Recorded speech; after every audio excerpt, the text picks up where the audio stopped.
Alright, got another game. I'm white here. Let's make a move before my opponent chooses to abort. E5, so we got the King's Gambit.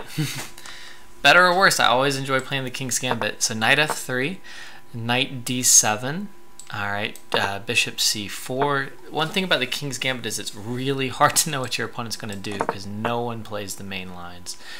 But alright, I've got a normal position here. c6, my opponent looks like they want to play d5, but d5 should always weaken e5.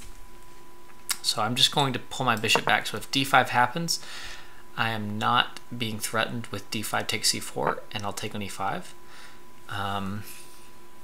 Okay, queen c7. I'm just going to play queen e1, queen g3, or h4. I just feel like I got my pieces on nice squares. Knight c5. Yeah, that's an alright move. So he's going after my bishop on b3, which makes sense, but I can let him have it. He's spending time to go get the bishop on b3. I'm going to pre-move recapturing. He does capture. So he now needs to defend e5 or come up with something. Knight d7. So he defends e5 and he does it passively. Alright, let's go bishop h6. This move's not so dangerous because he has bishop f6, but he's going to give me an exchange. I'm going to take it. Bishop takes f8. Now I need to make some progress. Let's try knight g5. I'm threatening f7 with the rook and the knight. I want to get pressure on the f file since I have a half open f file. You know, rook f1 to f2 and so on. f6 feels a little loosening. Can I do something about that?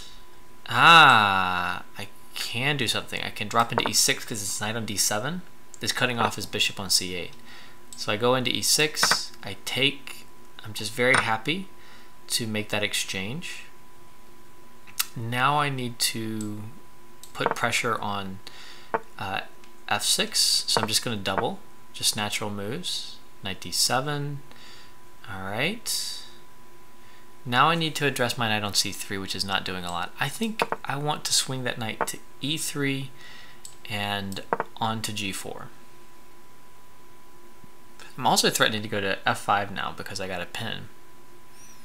And is that a royal fork? His queen is on d6, so knight f5 is a royal fork. Hey, I'm liking this position. Alright, queen e6. Should I play knight g4 or should I play knight f5? Knight f5 is tempting, right? Because you get to give check and the opponent has to deal with this knight being on what looks like a good square. But I don't think it actually does as much as knight g4, which puts pressure on f6, and I think queen h4 now is really good because I'm looking to come into h6 and I'm looking at f6. Alright, I got 4 pieces on f6, but he has 4 defenders. Queen h6, knight h6. Alright, let's come in queen h6 check. Alright. Let's just defend that knight with h3. a5, king h1. Alright, now I'm going to have to start finding some active moves. What do I want? I want to play h4. It's not quite there because my knight needs defending. Maybe I can play rook f3. Alright, I'm going to trade. And let's try putting my rook on g3. Now I'm going to try for h4, h5. Try and kind of crack through.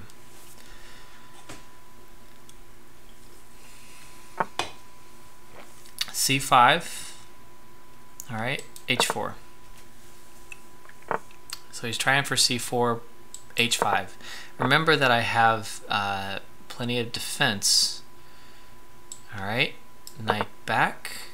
I'm threatening rook takes g5 because the pin so I can get e6. His queen is on e6. Right? I hope I'm picturing this right. Queen takes e6 check. King g7. Queen takes d7 check. King g8. Queen e6 check. I'm going to pick up the rook too. Queen e7 check.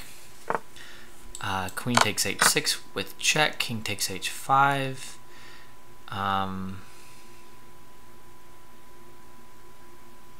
G4 check. And queen h6. Not quite mate. Queen h2. Mate. Yeah, that one might be my best blindfold achievement in my opinion. Not that this is a great game or anything, but I had the board position correct.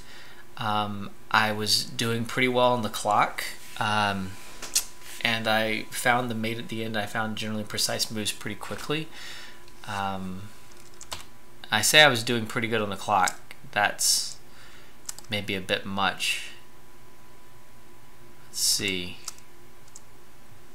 What's up with my clock here? It says 16 seconds, but actually